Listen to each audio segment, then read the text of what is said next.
ማርያምን ቤዛ ነች ብለህ ካልሰበክ ትወገራታለህ ማለት ነው። ማንም ሁን ማንም ጳጳሱን ፓትርያርክ ሰው አይመለከቱም። ላፉ እኮ ነው። በተለይ ብዙ ኦርቶዶክሳውያን ላፋቸው ነው። አባቶቻችን እናከብራለን፣ ስርዓት አለን፣ እነሱ ከሚሉን አንወጣም፣ ቤተክርስቲያናችን መዋቅር አላት፣ ሲኖዶስ አላት።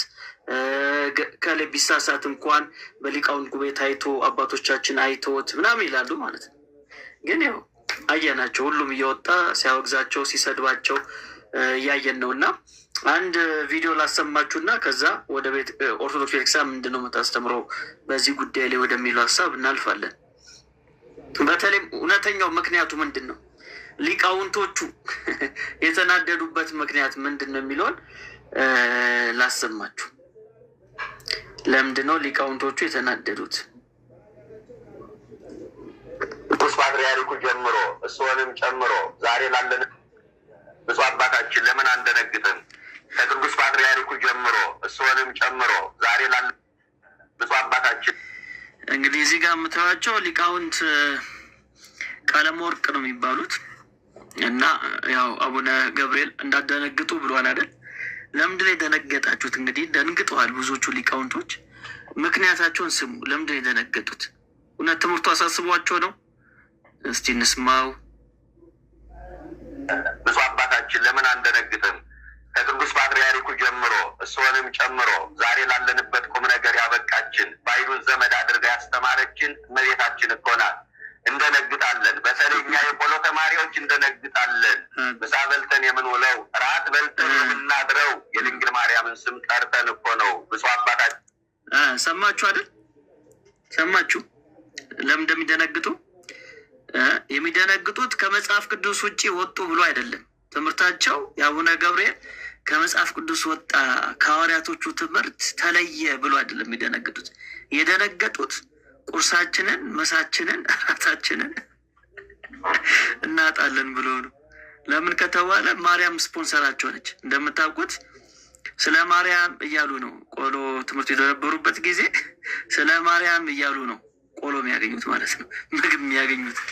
ስለዚህ ማርያም ከወጣች ከቤተክርስቲያኒቷ ነገረ ማርያም የሚባለው ትምህርት ከወጣ ጾማቸውን ሊያድሩ ነው።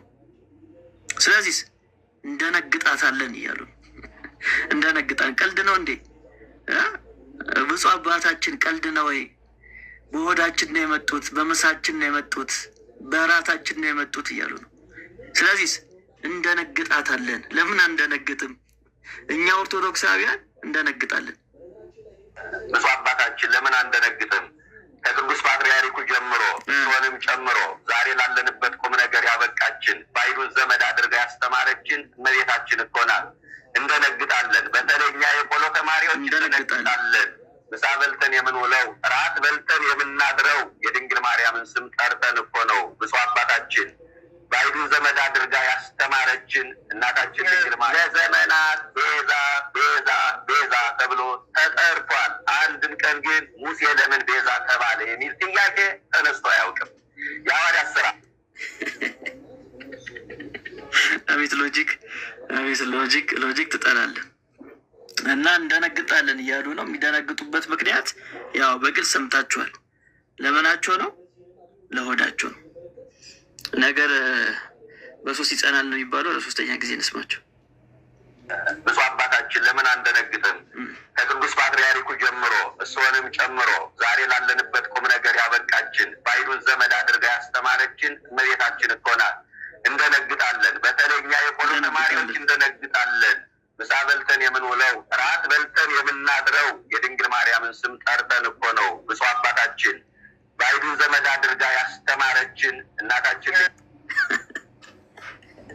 እንደነግጣታለን ወይ ታሪክ። እሺ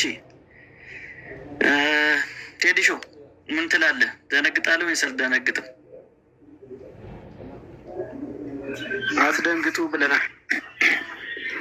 አትደንግጡ ብለናል። አሁን የኔ ሰዓት ነው። ሚላይ እሺ ከቃል ትርጉም ወይም ደግሞ ከቃል ፍቺው ነበር ለመጀመሪያ ያሰብኩትኝ። ኤርሚሻ ስራ አቃሎልኛል። የኪዳነ ወልድ ክፍሌ መዝገበ ቃላት ገጽ 266 ላይ ያለውን ጠቅሶ ማለት ነው። ግን ብዙ ጊዜ ገጽ 266 ላይ ያለውን ቅድም ኤርሚ ያነበበልንን ሰዎች ሲጠቅሱ ገጽ 265 ላይ ያለውን ቀደም ብሎ የሚገኘውን ቤዛውን አያነቡልንም፣ አይነግሩንም። ለምን? እዛ ላይ ለእነርሱ የማይመቹ ቃላት ስላሉ። ገጽ 265 ላይ ቤዛውን እንዲህ የሚል ፍቺ ያስቀምጣሉ ሊቁ።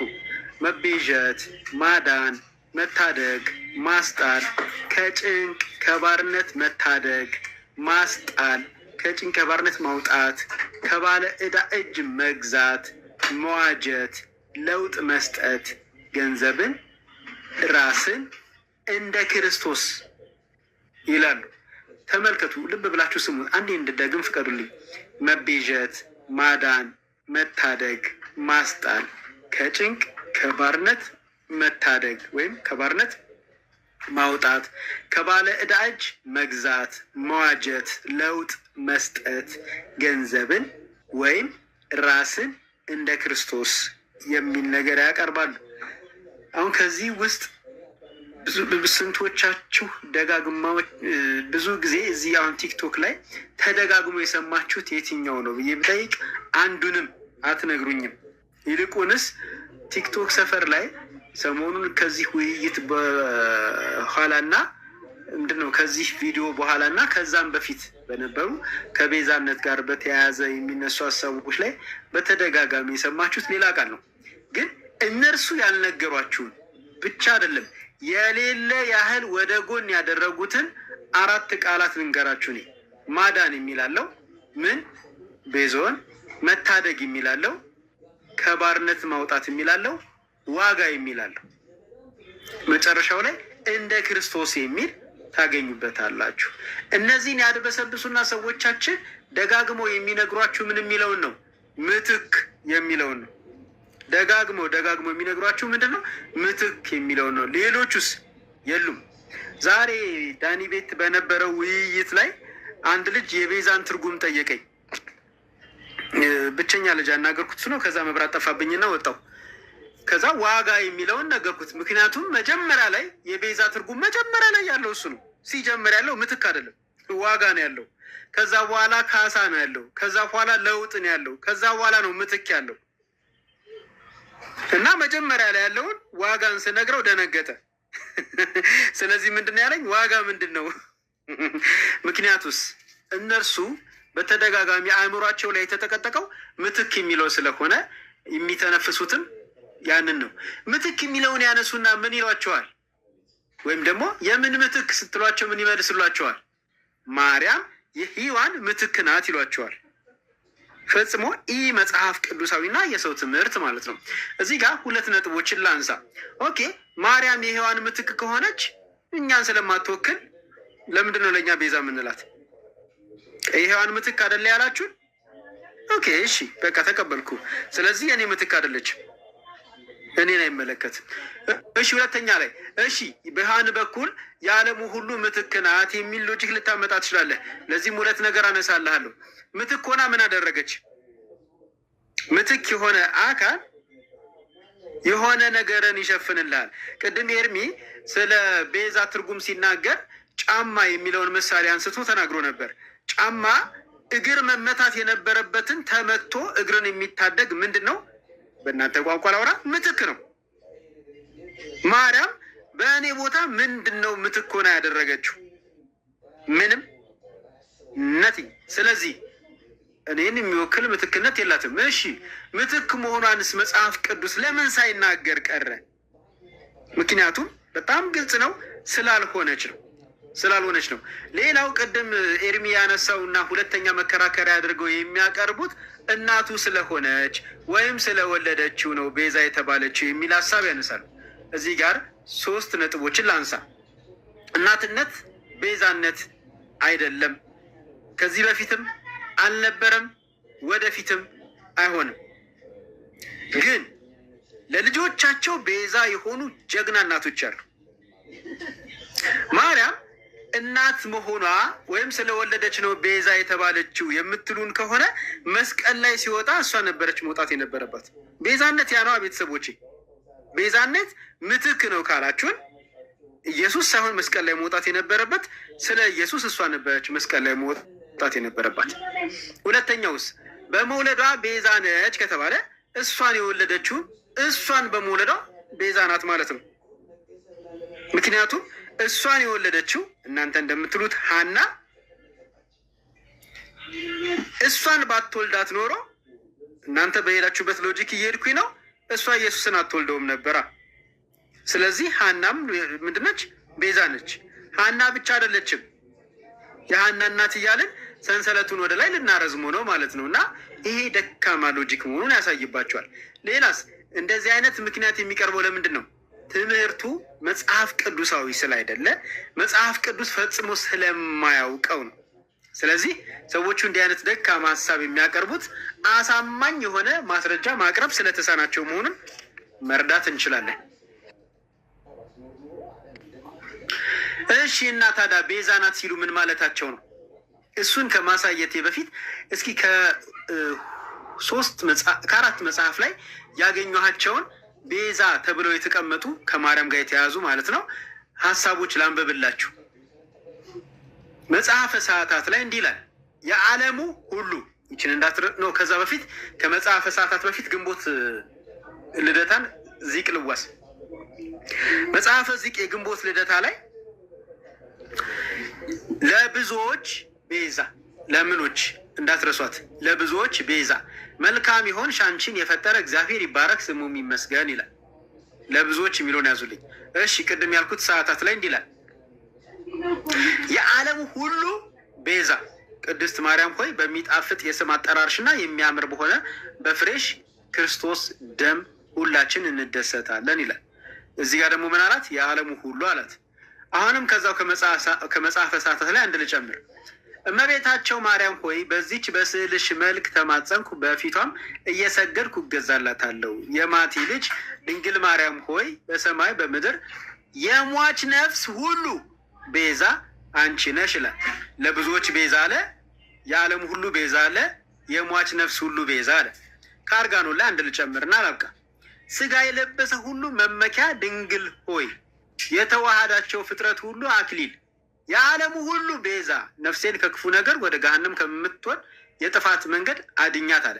በእነዚህ በአራት መጽሐፍቶች ውስጥ ሶስት ሀሳቦች እናገኛለን። የመጀመሪያው የብዙዎች ቤዛ መሆኗን፣ ሁለተኛው የዓለሙ ቤዛ መሆኗን፣ ሶስተኛው የሟች ነፍስ ቤዛ መሆኗን። እነዚህን ጥቅልል ስናደርገው ለሰው ዘር በሙሉ ቤዛ መሆኗን እንመለከታለን። እንግዲህ ይሄ በጣም ትልቅ ኢሹ ቢሆንም ምንም አይነት ምን መጽሐፍ ቅዱሳዊ መሰረት የሌለው የእምቧይካ ቢሆነ አንድ ጳጳስ ገና ሲናገሩ መናድ የጀመረ ትምህርት መሆኑን ትመለከታላችሁ። ስለዚህ ምን እያሉ ነው እነዚህ ሰዎች? ማርያም የብዙዎች ቤዛ፣ የዓለሙ ቤዛ፣ የሟች ነፍስ ቤዛ ነች ሲሉን ዓለሙን ዋጅተዋለች እያሉን መሆኑን ልብ አድርጉ። ለምን? የቤዛን ትርጉም ስናነብ ቅድም አንድ ያነበብነው ምን እንደሆነ አስተውላችኋል? ዋጅውን ነው፣ መዋጀትን ነው። ደግሜ ላንብብላችሁ እሱም ቦታ ብቻ። ከባለ ዕዳ እጅ መግዛት መዋጀት የሚል አለው ገጽ 265 ላይ።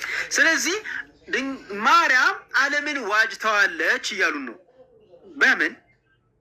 በምንድን ነው ዓለምን የዋጁት ነው ጥያቄው። ኦኬ ቀደም ሲል ያንን መመልከታችንን በደንብ አድርጋችሁ ያዙልኝ። ታዲያ ለምንድን ነው ቤዛ የምትባለው? ማርያም ቤዛ ይሏታል። ለምንድን ነው ቤዛ የምትባለው? አንድ መጽሐፍ ላይ ብቻ አላሳያችሁ።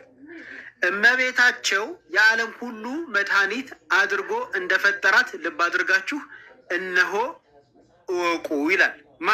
ተአምረ ማርያም። ደግሜ ላንብበው፣ ምክንያቱስ ቤዛ የሚለውን ቃል ስላልሰማችሁት ግር እንዳትሰኙ። እመቤታቸውን የዓለም ሁሉ መድኃኒት ይችን አስምሩልኝ አድርጎ እንደፈጠራት ልብ አድርጋችሁ እነሆ እወቁ ይላል። ይህንን መድኃኒት የሚለውን ታምረ ማርያም ገጽ 48 ላይ ነው። መድኃኒት የሚለውን በግዕዙ ስትመለከቱት የዓለም ቤዛ ብሎ ነው የሚያስቀምጠው። የዓለሙ ሁሉ መድኃኒት አይደለም የሚለው የዓለሙ ሁሉ ቤዛ ብሎ ነው የሚያስቀምጠው ግዕዙ። ስለዚህ ምን እያሉን ነው ቤተሰቦቻችን? የዓለሙ ሁሉ መድኃኒት ናት እያሉን ነው። የዓለሙ ሁሉ መድኃኒት ናት እያሉን ነው። ኤርሚ ከፍቶታል በትልቁ አድርገው እና ቤዛነቷ እንዲሁ ዝም ብሎ የቃላት ማሳመሪያ ሳይሆን መድኃኒት አድርገው እንዳቀረቧት በዚህ መረዳት ትችላላችሁ። እሺ ይህንን በተሻለ መንገድ ላሳያችሁ። ቤዛነቷን መድኃኒትም ነው ብለው የሚያምኑትን በተሻለ መንገድ ላሳያችሁ። ነገረ ማርያም ቀኑን ሙሉ በጣም ሲነበብ ሀሳቡ ሲንሸራሸር የዋለ መጽሐፍ ቃል በቃል ነው የማነበው። ቃል በቃል ነው የማነበው። ቅድም ያልከው በግዕዝ እንትን አማርኛው መድኃኒታችሁ ነች ነው የሚለው። ያው እመቤታችን ማርያም በፍጥረት አንደበት ትመሰገናለች እና የቤተ ክርስቲያን ልጆች አክብሯት ለእናንተ ለኃጥአን መድኃኒት ናትና ነው የሚለው። ከዛ ግዕዙ ጋር ስትመጣ እግዝእትነ ማርያም ውድስት በልሳነ ኩሉ ፍጥረት አክብርዋ ውሉደ ቤተ ክርስቲያን እስመ ይእቲ ቤዛ ክሙ ለኃጥአን። ያው ስለዚህ ቤተ ክርስቲያኒቷ ማርያምን ቤዛዊት ዓለም ስትል ምን እያለች ነው? ቃል በቃል ይታያቸዋል አይደል? ስለዚህ ቤዛ ስትል ለእናንተ ለኃጥአን መድኃኒታችሁ ናትና እሱን ተባረክ ወንድም ማለት እሱን ነው እኔም እንዲተኮርበት የፈለግኩት። ቤዛ የሚለው ቃላት ማሳመሪያ ወይም ደግሞ አንድ ተጨማሪ ስም እንደሆነ አድርጋችሁ አታስቡት። ይልቁንስ ከዛ ከፍ ያለ ነገር አለው። ይሄ ደግሞ ክርስቶስን እንዴት እንደሚሸፍን አሳያቸዋለሁ በንግግሬ መጨረሻ ላይ እንዴት ባለ ሁኔታ ምን አይነት ተግዳሮት እንደሆነ አሳያቸዋለሁ። እሺ ከዚህ ከነገረ ማርያም ላይ ቀኑ ሙሉ ሲነበብ ነበር ያልኩት ላንብብላችሁ። ከዚህ በኋላ እርሱም ፀሐይ ጽድቅ ጌታችን እግዝእነ ኢየሱስ ክርስቶስ እመቤታቸውን እግዝእትነ ማርያም በጊዜ ሞቷ ከመከራ ወደ እረፍት ከሀዘን ወደ ትፍስት ትሄጂ ዘንድ ሙቼ አላት። እርሷም እግዝእትነ ማርያም ልጄ ሆይ ወዳጄ ሆይ አንተን ወልጄ ያንተ እናት ሆኜ እኔ እንዴት ልሙት ብላል ብትለው፣ እርሱም ፀሐይ ጽድቅ ጌታችን እግዚእነ ኢየሱስ ክርስቶስ እመቤታቸውን ማርያም በፈቃዷ እንዳልሞተች አውቆ ከ99,999 ነፍሳት በአንድ ቀን ተኮንነው በገሃነመ እሳት ሲወርዱ አሳያት። እነዚያም ነፍሳት እመቤታቸውን ማርያምን ባዩ ጊዜ እናታችን እመቤታችን ሆይ ለዘመዱ የሚያዘን አንጀት ራሱን የማይሸከም አንገት አንገቱም አንገት አንጀቱም አንጀት አይደለም፣ ከልጅሽ አስታርቂን፣ ከገሃነመ እሳት አውጪን፣ መንግስተ ሰማያት አግቢን ብለው ቢያለቅሱባት፣ እርሷም እመቤታቸው ማርያም ልጄ ሆይ ወዳጄ ሆይ እባክህ ማርልኝ አለችው። እርሱም ፀሐይ ጽድቅ ጌታችን እግዚእነ ኢየሱስ ክርስቶስ እኔ ደቂቀ አዳምን ከገሃነመ እሳት አውጥቼ መንግስተ ሰማያት ያገባው ተገፍፌ ተገርፌ ተሰቅዬ ተቸንክሬ ሞቼ ተነስቼ አይደለምን? አንቺም ለእነዚህ ነፍሳት በኃጢአታቸው ካልሞትሽላቸው ለዘላለም በገሃነመ እሳት ወርደው ይቀራሉ አላት። እርሷም ማርያም እነዚህ ነፍሳት ዘላለም በገሃነመ እሳት ወርደው ሲቀሩስ እንኳ አንድ ጊዜ 7 ጊዜ ልሙት ብላ ሙታለች። ቀጥሎ ማነበውን ልብ ብላችሁ ስሙ። ኋላም ከዚህ በኋላ ማለት ነው ለፍጥረቱ ሁሉ አቤት ለማን አለ? ቀን በነበረው ውይይት ላይ በተደጋጋሚ ሲነሳ የነበረው 99,999 ነፍሳት ብቻ ናቸው አይደለም። ቤተሰቦች ሀሳብ ጨርሱ እንጂ ምን ይላል? ለፍጥረቱ ሁሉ መጽደቂያ፣ ለፍጥረቱ ሁሉ መጽደቂያ ሆና ተገኝታለች። ስለዚህ ውህብት ስጡት አራት ይልና አባ ጊዮርጊስ ዘጋስጫን ጠቅሶ ቤዛ መሆኗን ሊጠቁም ይሞክራል። ለማ ለፍጥረቱ ሁሉ ቤዛ መሆኗን ሊጠቁም ይሞክራል ከአባ ጊዮርጊስ ዘጋስጫ መጽሐፍ ላይ ማለት ነው። ታዲያ ከዚህ ምን እንመለከታለን? ልክ እንደ መድህን ዓለም እንደ ኢየሱስ ክርስቶስ እሷም ሞታ ነው ያዳነችው። መድኃኒትነቷ እንዲሁ የኢየሱስ እናት ስለሆነች ቅድም ኤርሚ እንዳለው ድንግል ስለሆነች ብቻ ሳይሆን ዋጋ ከፍላ ሞታ ነው ያዳነችው። ይሄ ነው የተደበቀው ትምህርት። አደባባይ ላይ ግን የሚነገረን ምንድን ነው? እናት ስለሆነች፣ ድንግል ስለሆነች፣ ንጽሕት ስለሆነች፣ ቅድስት ስለሆነች የተመረጠች ስለሆነች የሚሉ ሽፋኖች ናቸው የሚሰጣቸው። ይሄ ውሸት ነው፣ ውሸት ነው፣ ውሸት ነው። ኦኬ፣ የመጨረሻ ሀሳቤን ላንሳና ለሳላንዛዛው ላብቃ። ለመሆኑ ማርያም ብቻ ነች ቤዛ የምትባለው? አሁን አንዳንዶቻችሁ መስቀል ወደ አይምሯችሁ መጥቷል፣ ሌሎቻችሁ የተክለ ሃይማኖት መቃ አይደለም፣ አይደለም። ከዛው ከማርያም ጋር በተያያዘ ከማርያም ጋር በተያያዘ ማርያም ብቻ ነች ቤዛ የምትባለው? አይደለም። እስኪ 3 መጽሐፍ ላንብብላችሁ። ልብ ብላችሁ ስሙኝ። በተለይ ረገጥ አድርጌ የማንብበት ቦታ ላይ ልብ ብላችሁ ስሙኝ። ኪዳንሽ ለኃጥአን ቤዛ ሆነን። ማርያም አይደለችም። ምኗ ነው ቤዛ የሆነን? ኪዳኗ። ይህንን ማን ነው የሚለው? ዚቅ። ልቀጥል። ከሎዛ ተነስተሽ ወደ ደብረ ቁስቋም የተሰደድሽው ስደትሽ፣ ልብ አድርጋችሁ ስሙኝ። ከሎዛ ተነስተሽ ወደ ደብረ ቁስቋም የተሰደድሽው ስደትሽ እማምላክ ወላዲት አምላክ ሳሊተ ምሕረት ብለን ለምናምንሽ ለልጆችሽ ቤዛ ይሁነን ይላል። እዚህ ጋር ደግሞ ማን ነው ቤዛ የሆነው? ስደቷ ነው። ማርያም አይደለችም፣ ስደቷ ነው። የመጨረሻ አንድ ላንብብ። እመቤታቸው ወላዲት አምላክ ሆይ ጌታ ሊሆን ልጅሽ ስለ እኔ እንዲህ ብለሽ ንገሪው ይላል። ምን ብላ ትንገረው? ስሙት። አቤቱ ምሕረትን አታዘግይበት፣ ይህ ሰነፍ ሰው በስንፍናው ቢያሳዝንህ ስለ ነፍሱ ቤዛ ንጽሕናዬን ተመልከት። እዚህ ጋር ደግሞ ቤዛ የሆነው ማን ነው? ንጽሕናዋ ነው። ስለዚህ 3 ተጨማሪ ቤዛ አገኘን ማለት ነው። ማን ማን ማን? ልብ በሉ። ኪዳኗ ምንድን ነው? ኪዳኗ፣ ስደቷና ንጽሕናዋ። ስለዚህ ማርያም ብቻ ሳትሆን እነዚህ 3 ነገሮችን ቤዛ ሆነው ቀርበዋል። ቤዛ ሆነው ቀርበዋል። ይሄ ደግሞ በጣም ትልቅ ስህተትና ኑፋቄ ነው።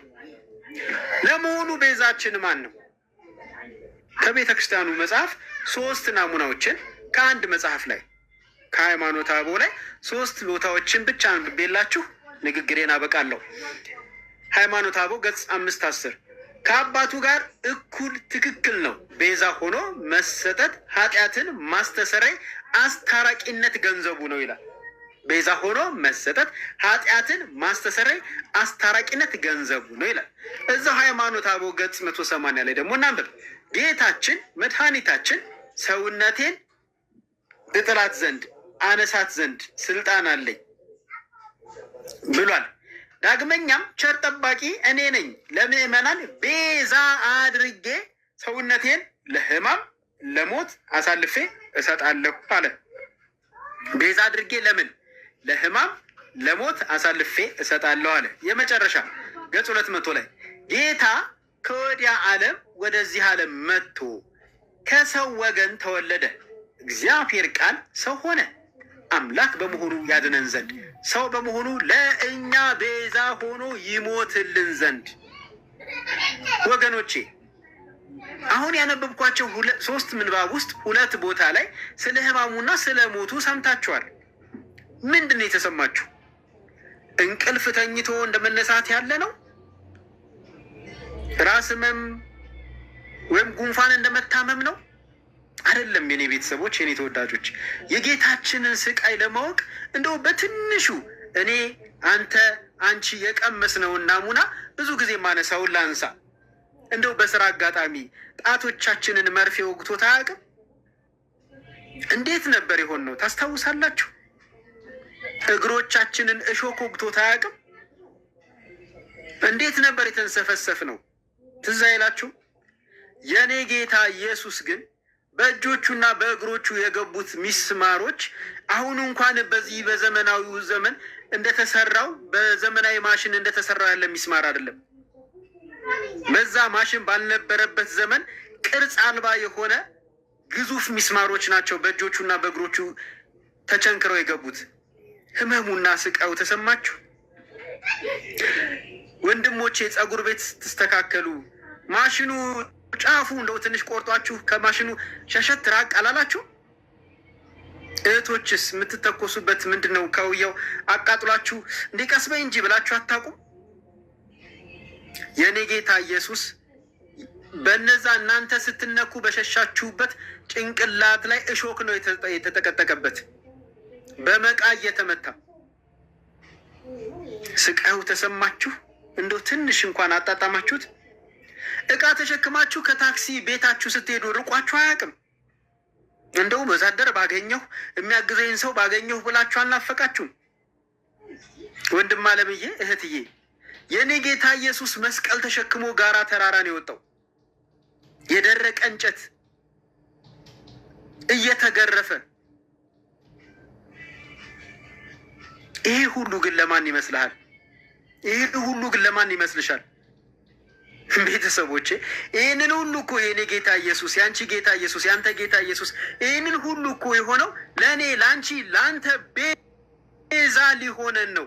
የኔን መስቀል ነው የተሸከመው፣ ለእኔ ቤዛ ሊሆን ነው። የኔ እጆች መበሳት ሲገባቸው የእሱ እጆች ነው የተበሱት፣ ለእኔ ቤዛ ሊሆን ነው። ወንድም አለምዬ፣ ለአንተ ነው ቤዛ የሆነልህ።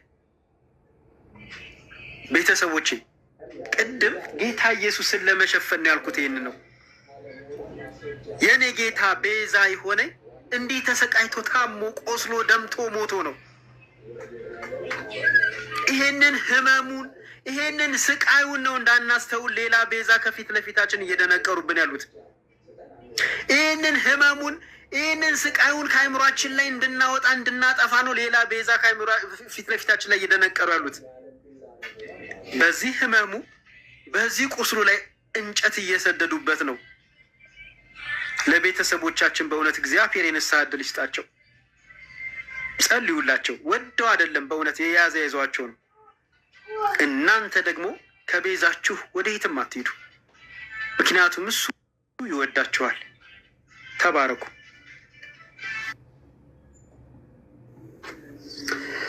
አሜን። እንግዲህ ጸጋ ይብዛልህ። ተባረክ። ዳኒ እንዴት ኖት? ደህና ኖት ወይ? እንዴት ነው ወንድሞች? እንዴት ናችሁ? የጌታ ጸጋና ሰላም ይብዛላችሁ። እንዲሁም ከታች ያላችሁ የተወደዳችሁ ቤተሰቦች ሁላችሁንም ሰላም ብያለሁ። ለእኛ በኃያላን መካከል መሆን ጥሩ ነው። እንዴት ናችሁ? ሰላም ብያለሁ። እንዴት ናችሁ? ሁሉ መልካም፣ ሁሉ ሰላም። ስትታይ የደነገጥክ አትመስልም። ምንድን ነው ነገሩ? ምን ላድርግ ብለህ ነው? ድንጋጤው ስደነግጥ ጠፋ። አንተ ላይ መለከት እንዴት ድንጋጤው? ደንግጬ ነው። ድንጋጤው ስደነግጥ ጠፋ። ራሱ ድንጋጤው አስጠፋ። ድንጋጤው ጠፋ። ሚስጥሩን ንገራቸው እንዴት እንዳጠፋው። አንዳንዶች ያስፈልጋቸዋል ሚስጥሩ፣ አንዳንዶች ያስፈልጋቸዋል። የደነገጡ አሉ እስካሁን ድረስ ያለቀቃቸዋል። በጣም ብዙ አለ። እሺ፣ ስለ ቤዛነት እያወራን ነው የምንገኘው። የአቡነ ገብርኤልን ንግግር መሰረት በማድረግ እስቲ አንድ እንደሚባለው አንድ ጽሁፍ ላሳያችሁና ከዛ ደግሞ ብሩክ የሚለን ደግሞ እንሰማለን። ከዛ ወደ ዳኒ እናልፋለን። በተለይም ከአቡነ ገብርኤል ጋር በተገናኘ ኦርቶዶክሳውያን እንዴት ነበር ምላሻቸው የሚለውን ነገር ላሳያችሁ። ምን እንደነበር ምላሻቸው ኦርቶዶክሳውያን ተመልከቱ። አሁን እዚህ ጋር የተጻፈውን ምን ይላል? በነገራችን ላይ ጵጵስና ስልጣን እንጂ እውቀት አይደለም። ለዚህ ነው ስህተት እንደ ክረምት ውሃ እየፈሰሰ ያለው። ጵጵስና ስልጣን እንጂ እውቀት አይደለም ይላሉ። ይህን የጻፉት እንግዲህ ኦርቶዶክሳን ነው፣ የኦርቶዶክስ መምህራን ዮሴፍ ደሳለኝ የተሰኙ እውቀት እንጂ ስልጣን እንጂ እውቀት አይደለም። እነዚህ ከሆነ በቃ ጳጳሳቶች ሁሉ እውቀት የላቸው ማለት ነው። አያችሁ፣ ለጵጵስና እውቀት ካልሆነ መስፈርቱ አሁን ሲኖዶስ የተባለው በቃ እንደዚህ ነው ማለት ነው። አያሳዝኑም? እንግዲህ እረኞቻቸው ነው እንደዚህ የሚሉት ማለት ነው። እረኞቻቸው። እሺ፣ ሌላ ደግሞ ላሳያቸው። እሺ፣ ይህን ደግሞ ተመልከቱት። አባ ወይንስ አባ ጨጓሬ ባለ አስኬማ መናፍቅ። ይህን ደግሞ መምህር ደረጀ ዘወይኔ የተሰኘው የኦርቶዶክስ ቤተክርስቲያን መምህር ነው ዩቲዩብ ገጹ ላይ ያስቀመጠው ማለት ነው። አባ ወይንስ አባ ጨጓሬ ባላስኬማ መናፍቅ። እንግዲህ አባቶቻቸው እንደዚህ ነው የሚጠሯቸው። ይሄ ስርዓት አለን ምናምን መዋቅር አለን ቀኖና አለን ምናምን የሚባለው ነገር የውሸት መሆኑን ማየት ትችላላችሁ። የውሸት መሆናቸው በጣም ደግሞ ያዝናናኝ ደግሞ ፒክቸር ላሳያቸው። ይሄኛው ቤዛ የሚለው የሴትም የወንድም ስም ነው ይላል። ይሄ ደግሞ ያንተ ይሻላል። ምን አጨቃጨቀው? በቃ ቤዛ የሚለው የሴትም የወንድም ስም ነው ይልና ወንድና ሴት ደግሞ አድርጓል። ግራና ቀኝ ወንድና ሴት አድርገዋል ማለት ነው። ከላይ የአቡነ ገብርኤልን ፎቶ ኤክስ አድርጎታል። የፍኖተ ጽድቅ ሎጎ ኤክስ አድርጎታል። ቤዛ የምትባሉ እዚህ ውስጥ አላችሁ እንዴ? እሺ ሌላ ደግሞ ይሄ ደግሞ ምን ይላሉ? ይሄ እንኳን ቅኔ ነው። ቅኔ የምታውቁ ሰዎች ብቻ ናችሁ የሚገባችሁ። ሊቀ ጳጳሱ ብዙ የደከሙት ባለጸጋውን ለማስደሰት ነው፣ ምክንያቱም ገንዘብ ቤዛ ነው ይላል።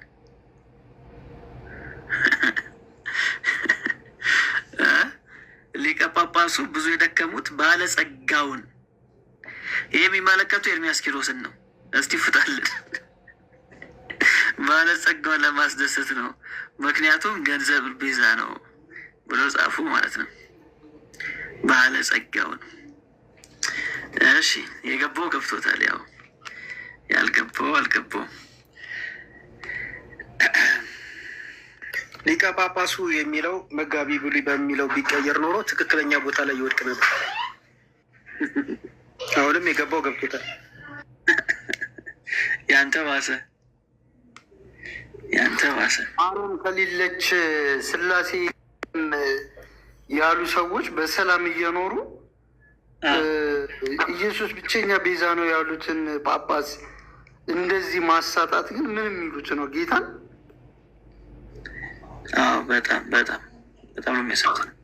ያው ይሄ እኮ ነው በቃ እንደውም ቤተ ክርስቲያን ሳይሆን መባል ያለበት ቤተ ማርያም ነው መባል ያለበት።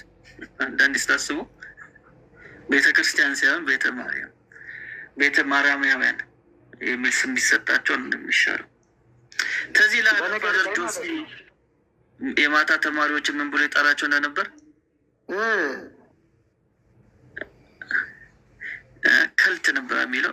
ሜሪ ከልት፣ የሜሪ ከልቶች ይላል። አዎ እኔ የምልህ ሙሽራዬ ማለት ነው። ሙሽራዬ ብቻውን ተመሰገነልኝ ብላ ሙሽራዬ ተጨበጨበለት ብላ የሚከፋት ሙሽሪት ግን ጤነኛ ነች አይደለች? እውነት ነው። እንደዛ ነው እየሆነ ያለው። ሕክምና ያስፈልጋታል። እሺ አንድ ቪዲዮ ላሰማችሁ እና መምህር ዘበንም በዚህ ጉዳይ ላይ ምላሽ ሰጥተዋል። እስቲ እሳቸው ምን እንደሚሉ ደግሞ እንስማ። ድንግል ማርያም ቤዛዊተ ዓለም ስንል ድንግል ማርያም ስጋዋን ቆርሳ ደሟን አፍስሳ ቀራንዮ ተሰቅላ አዳነችን የሚል አንድ ቀን የኦርቶዶክስ አስተማሪ አስተምሮ አያውቅም። አልተጻፈም። ቤዛዊተ ዓለም ግን ድንግል ማርያም ትባላለች አትባልም? በደንብ ነው እንጂ የምትባለው የእኔ ጌታ፣ በደንብ ነው እንጂ የምትባለው። ወላዲተ አምላክ ተብላ እመቤታችን የምትጠራ ቤዛዊተ ዓለም ተብላ እንዴት እንደምትጠራ እንመለከታለን። መጀመሪያ ግን ፍጡራን ቤዛ መባል ይችላሉ አይችሉም? ይችላሉ።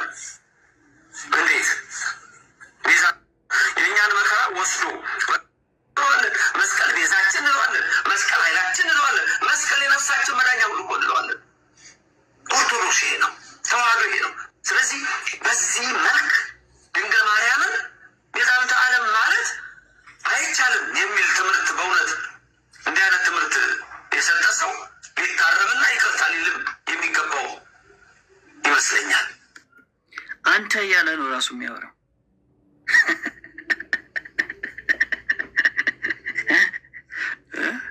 አንተ እያለ ማለት ነው። ጳጳስን ሊታረም ይገባዋል። በቃ እንደዚህ ነው። በጠረባ ነው የሚሏችሁ። ማርያም ላይ የሆነ ነገር ካላችሁ በቃ ወዲያው ነው። በቃ በጠረባ ይለህና ከአንቱ ወደ አንተ። ኧረ አንቺም አለ ማለቱ እግዚአብሔር ይስጣቸው። አንቺም አለ ማለቱ እዚህ ቪዲዮ ላይ ማለት ነው። እዚህ ቪዲዮ ላይ እያለ ያለው እኮ የማርያም ይገርምሃል ወይ መስቀልን ቤዛ አለን እኛ አሸን የሆነ ቤዛ ነው ያለን እኮ ነው እያለ ያለው።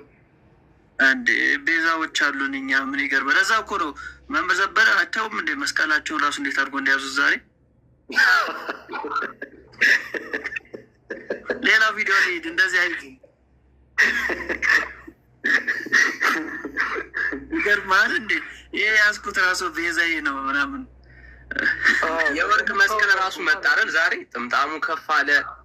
የወርቅ ረጅም የወርቅ መስቀል ተያዘ። ዛሬ በጣም ለየት ይላል። ዛሬው ይለያል። ባይዘው ምን እንደተመቸኝ ታውቃለህ? ማርያም ብቻ አይደለችም ቤዛችን መስቀሉ ነው ምናምን አለና ከዛ ኦርቶዶክስ እንዲነች አለ። በጣም ትክክለኛ ንግግር።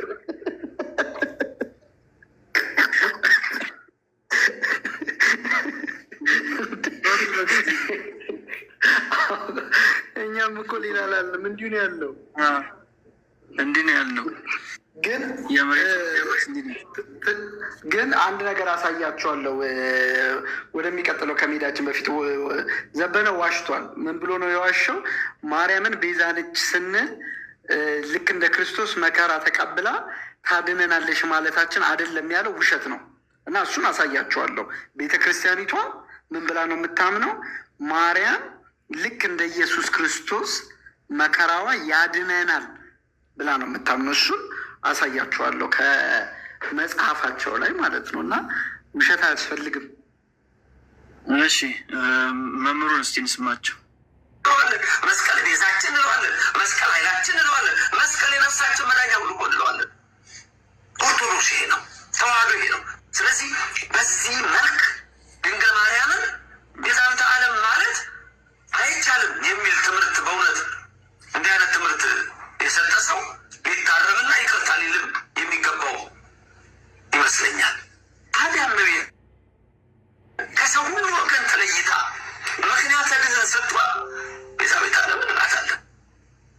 እንደሷ ያለ እኮ ማንም ስለሌለ ነው። ቤዛዊተ ዓለም ደግሞ ምናት እሷ በተለየ መልክ ስለኛ ፈንታ ንጹሕ ሆና የቀረበች ቤዛችን መመኪያችን ድንግል ማርያም ናት እኮ። ለዚህ ነው ቤዛዊተ ዓለም ብላ ስለኛ እኛ ቆሸሽን አደፍን ንጽሕት ሆና ግን የተገኘ ዘር እሷ ናት። ባለፈው በእመቤታችን ምጸና የተለያየ ነገሮች ሲነሱ አይቻለሁ። እዚህም ወደ ካሊፎርኒያ አካባቢ ብዙ ሰዎች ሲሳሳቱ በእንግሊዝኛውን በምኑም አይቻለሁ። የእመቤታችን ንጽሕና ለማጉደፍ የሚነሳ ሰማችሁታ? በእንግሊዝኛው ሲሳሳቱ አያችኋል። እንግሊዝኛ ምን ሆኖ ሆሚሊው እኮ ማለት ነው የዮሐንስ አፈወርቅ ሆሚሊ በእንግሊዝኛው ሲሳሳቱ በግዕዝ ነው ሰው የማይሳሳቱ አያችኋል። በእንግሊዝኛው ግን ትሳሳታታለህ። ግን እሳቸው የት ነው ያሉት? ሀገር አሜሪካ። ትውልድ እንዳለ አውቃለሁ። ከዚህ በፊትም አይተናል፣ ወደፊትም በደንብ እንማራለን። እና እመቤታችን እኮ አባ ሕርያቆስ ምን አለ? እግዚአብሔር ከሰማይ ሆኖ ተመለከተ፣ አሸተተ፣ እንዳንቺ ያለ አላገኘም አላት እኮ። ቤዛ ናት እመቤታችን። ልበ አምላክ ዳዊት በመዝሙር በረከቱ ይደርብንና መዝሙር 44 ላይ የሚናገረው ቃል ምንድን ነው? እስመ ፈተወ ንጉሥ ነኪ ይላታል እኮ። ንጉሥ ውበትሽን ወደደ። ቤዛ የሆነችው ለእኛ እሷ ናት። ተመልከቱ፣ ቤዛዊተ ዓለም ስንላት እመቤታችን ምክንያት ቤዛ የሆነችው እሷ ለእኛ እሷ ናት። በደምብ ሰማችሁ አይደል?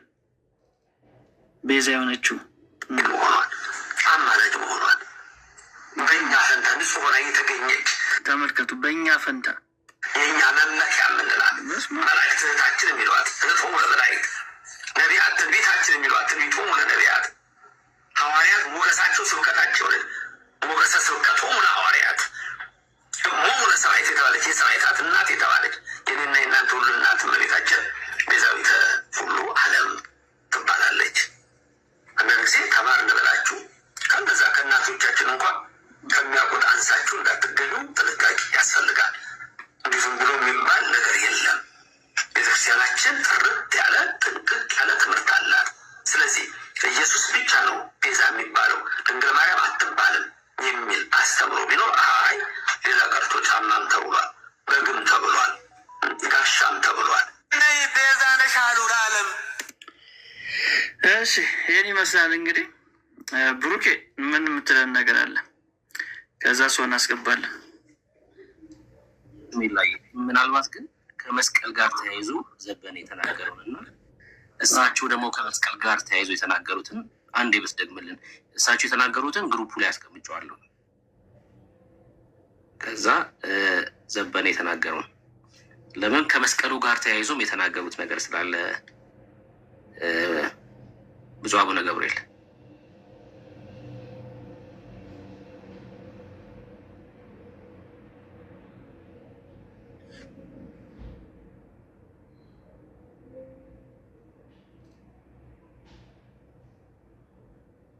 ሚዩት ነው የሚል ላይ ሚዩት ነው ሚዩት ነኝ እኔ። ኦኬ እሺ፣ እናስጀምሮ እንደ አዲስ በመስቀሉ ስንል ከክርስ ያለፈ ነው። መስቀሉ ማለት እኮ መከራ ማለት እኮ ምን ማለት ነው? መስቀል ኃይላችን ነው፣ መስቀል ቤዛችን ነው ስንል ምን ማለት ነው? የጌታ የኢየሱስ ክርስቶስ መከራው ስቃዩ መስቀል ተብሎ ነው የሚተረጎመው። መከራ መስቀል ቤዛ ነው ስንል ይሄ ቤዛ ሆንልን ማለት አይደለም። ኢየሱስ ክርስቶስ በመስቀል ላይ የከፈለውን ዋጋ ያሳየውን ደግነት፣ መልካምነት ማለታችን የሚገርም ነው። እሳቸው ደግሞ ምን ያሉት ዘበነ መስቀል ቤዛችን እያሉ የሚያሳዩት የወርቅ መስቀሉን ነው።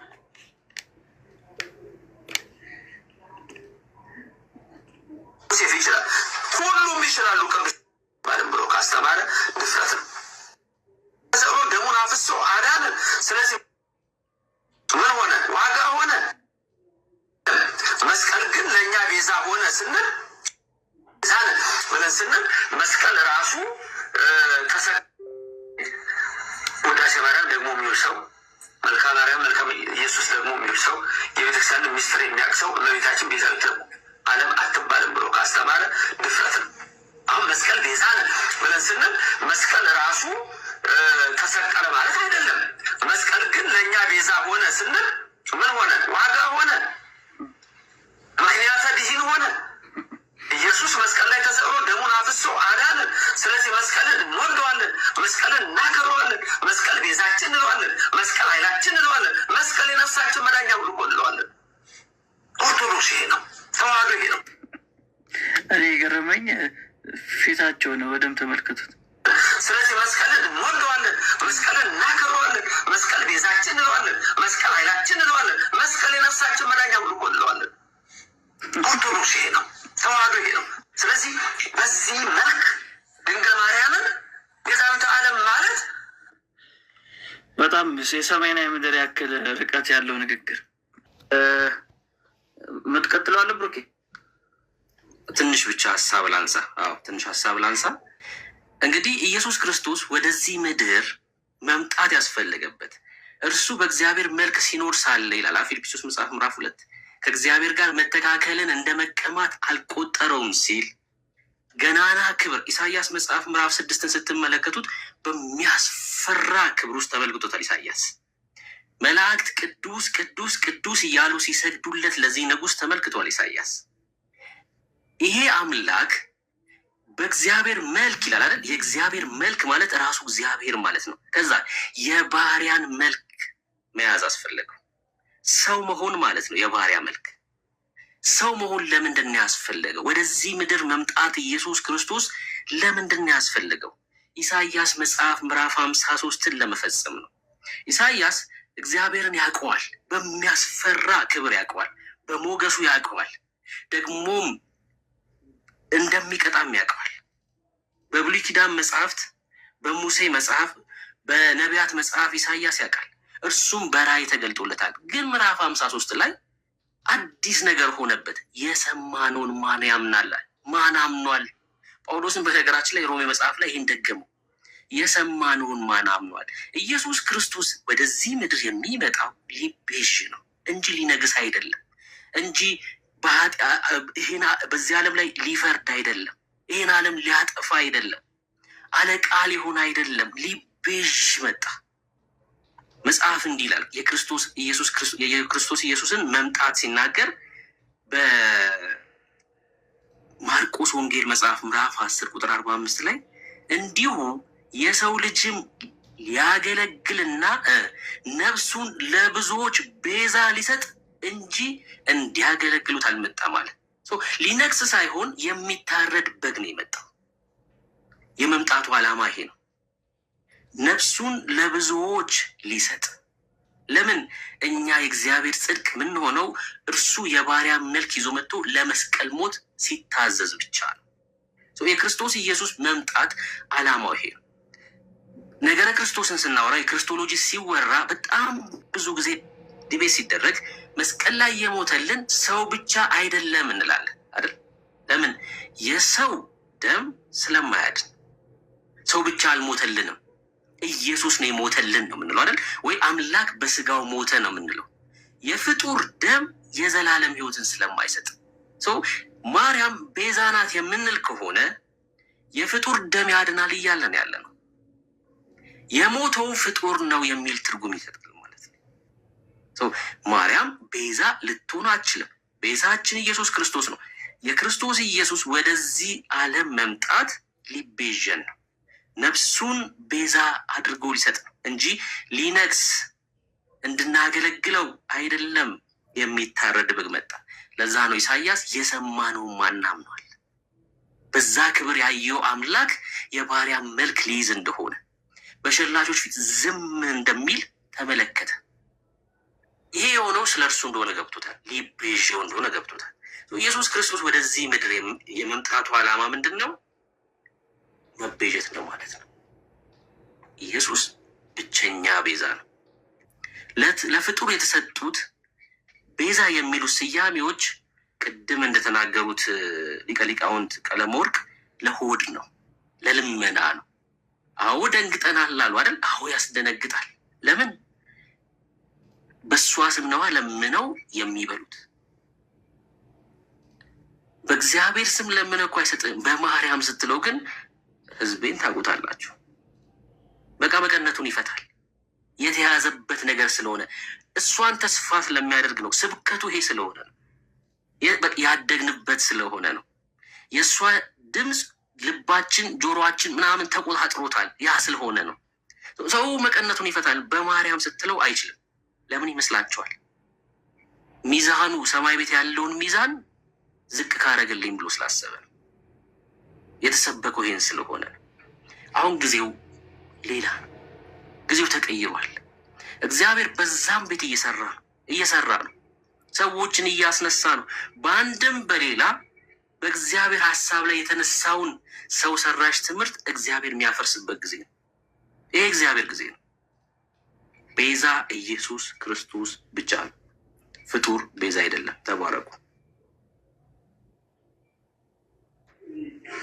አሜን። ብሩክ ጸጋ ይብዛልህ። ዳኒ የምትጨምረው ነገር አለ?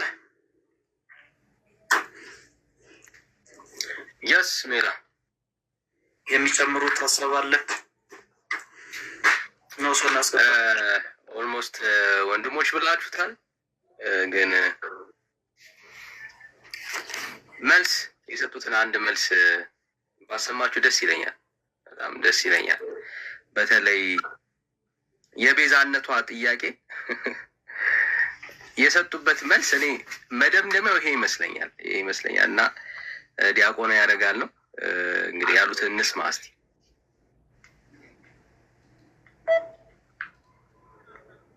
የሙሴ እንደው ምን ይበዛባታል?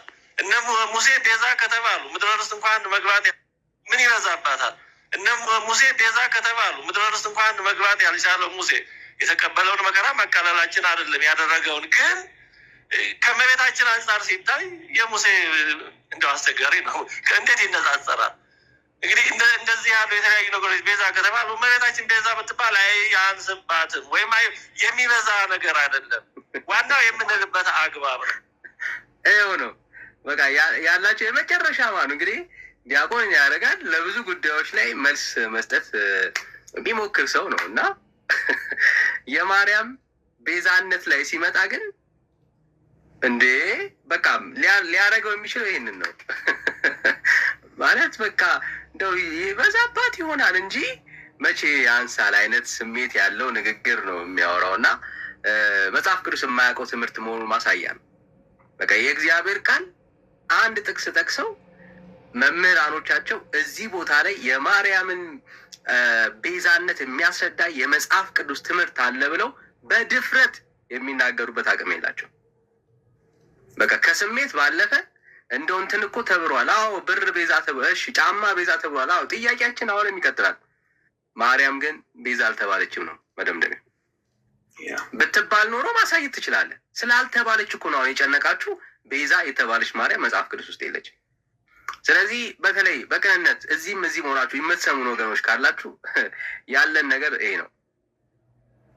መወገዝ ያለበትን ትታችሁ መወገዝ ያለበትን ሰው አታውግዙ። አሁን በጣም ብዙ ሰዎች ተናደዋል አይደል? ተበሳጭተዋል። ለምን ማርያም ቤዛዊት ዓለም አትባልም አሉ ብለው በእኚህ አባት ላይ በቁጣ ተነስተዋል። ልክ ናቸው እኮ። ምን ያርጉ? መጽሐፍ ቅዱስ ውስጥ የለም እና መጽሐፍ ቅዱስ ውስጥ የሌለውን ትምህርት ስላሳዩዋችሁ እንደውም እኮ ልትደግፏቸው፣ ከጎኗቸው ልትቆሙ የሚገባው እኛ አባት ናቸው። በዘር ተካሄደባቸው አይደለ? ሹመታቸው ቀላል ነው እያሉ አሾፉባቸው። እንግዲህ ይህን ያክል ድረስ የተወረደባቸው ምንም ምክንያት ኖሮት አይደለም። መጽሐፍ ቅዱስ ውስጥ ያለውን እውነተኛ ትምህርት ስለተናገሩ ነው። ያ እውነተኛ ትምህርት ማን ነው ካልን ቤዛ የሆነው ለሰው ልጆች ኢየሱስ ክርስቶስ ብቻ ነው። ሌላ ማንም የለም። ማለት ለዘመናት ተከትለው ሊሆን ይችላል እኮ ለዘመናት አምነህበት ሊሆን ይችላል። ምን ማርያም ቤዛዊተ ዓለም ናት እያልክ ዘምረ አጦዝጡዘ ከበሮ ደልቀ ምናምን ሊሆን ይችላል። እሱ በቃ ያ ዘመን እግዚአብሔር ምሕረት ያደርግልሃል ወዳጄ። ማለት በዚህ በቁጣ ምናምን በዚህ ስሜት ልትቀጥል አይገባም። በቃ አሁን ግን እግዚአብሔር እድል ሰጥተዋል። ይኸው ከቤተ ክርስቲያን አገልጋዮች መካከል በጣም ከሚታመኑ ቤተ ክርስቲያን አደራ ከሰጠቻቸው አገልጋዮች መካከል እውነቱን እየተናገሩ ነው ያሉት። ምን እያሉ ነው ያሉት? እንዲህ አይነት ማርያም እኛ አናውቅም። ምን የምታደርግ ቤዛ የሆነች ለሰው ልጆች የሞተች ዋጋ የከፈለች ማርያም የለች። ለሰው ልጆች ዋጋ የከፈለ ብቻውን የሚያድን ዛሬም ቢሆን በግልጽ የሚሰበከው ኢየሱስ ክርስቶስ ነው። ስለዚህ ወደዚህ እውነት ኑ ብራዘርስ። ሊያስደነግጥ ይችላል። አዎ እኛ አባት ግን የሚያረካ ንግግር ተናግረዋል። አትደንግጡ። የእውነቱ ልጅ የላቸዋል። በቃ መደንገጥ አይጠበቅብን ብራዘር። ሊያስደነግጥ ይችላል። አዎ በጣም ተነዋው። ግን የሚያስደነግጠው መጽሐፍ ቅዱስ ውስጥ የሌለውን እምነት አምነ በእግዚአብሔር ፊት መገኘት ነው። አየህ፣ የእግዚአብሔር ቃል ውስጥ የሌለውን ያንን ከንቱ የሰው ተረት አምነ በእግዚአብሔር ፊት ብትገኝ ያስደነግጣል። የእግዚአብሔር ቁጣ ባንተ ላይ ይሆናል። አሁን ግን የተነገረ ትምህርት የሚያስደነግጥ ትምህርት አይደለም። ይህ ትምህርት አያስደነግጥም ብራዘር። መጽሐፍ ቅዱስ ውስጥ ያለው እውነተኛው የጽድቅ መንገድ ሰዎች የሚድኑበት ደግሞ ብቸኛ ቤዛ የሆነው ኢየሱስ ክርስቶስ ነው ብሎ ማመን የሚያስደነግጥ ትምህርት አይደለም። በእግዚአብሔር ፊት ብትቆምበት ያለ ነቀፌታ የምትገኝበት ትምህርት ነው። ስለዚህ ወገኖች በጣም በፍቅር ነው የምነግራችሁ። አትደንግጡ። ማርያም ቤዛ አይደለችም። የሚያስደነግጥ ትምህርት አይደለም ብራዘርስ፣ አትደንግጡ። በቃ ይሄ መልእክት ነው። እኔ ለኢትዮጵያ ኦርቶዶክሳውያን ምዕመን እኔ ከእግዚአብሔር ዘንድ መልእክት ይመጣ ነው ይመስለኝ። በቃ ይሄ እንደ ትንቢትም ውሰዱት ጋይስ። ይሄ ሊትራሊ እንደ ትንቢት በቃ እግዚአብሔር እየተናገራችሁ ነው ያለው። ምን እያለ ነው ያለው? አትደንግጡ ልጆቼ፣ አትደንግጡ። ባይዘው የብሽሽቅ ቃል አይደለም፣ ልባችሁን የሚያነሳ ቃል ነው እግዚአብሔር እየተናገረ ያለው። ለዘመናት እውነት ነው ብላችሁ የተከተላችሁ ትምህርት መጽሐፍ ቅዱስ ውስጥ የለም እና አሁን አትደንግጡ። እና ምን ታደርጋላችሁ? እውነተኛ የሆነውን የጽድቅ መንገድ፣ እውነተኛ የሆነውን መጽሐፍ ቅዱስ የሚያስተምረውን ቤዛ ኢየሱስ ክርስቶስን ያዙ። ሌላ ቤዛ የሆነች ሌላ የምትከተሏት ሌላ ዝማሬን፣ ሌሎች መንፈሳዊ ነገሮችን የምታቀርቡላት የለችም እንዲህ አይነት ማርያም። ስለዚህ እውነተኛ የጽድቅ መንገድ ኢየሱስ ክርስቶስን ያዙ። ይህንን ነው የምንላችሁ ብራዘርስ። ምናልባት ውይይት ካለ በደንብ እናዳብረዋለን። ግን መደምደሚያችን ቃል ምንድን ነው? አትደንግጡ ነው። የሚያስደነግጥ ትምህርት አይደለም። ኢየሱስ ክርስቶስ ብቸኛ ቤዛችን ነው። ተባረኩ ወገኖች።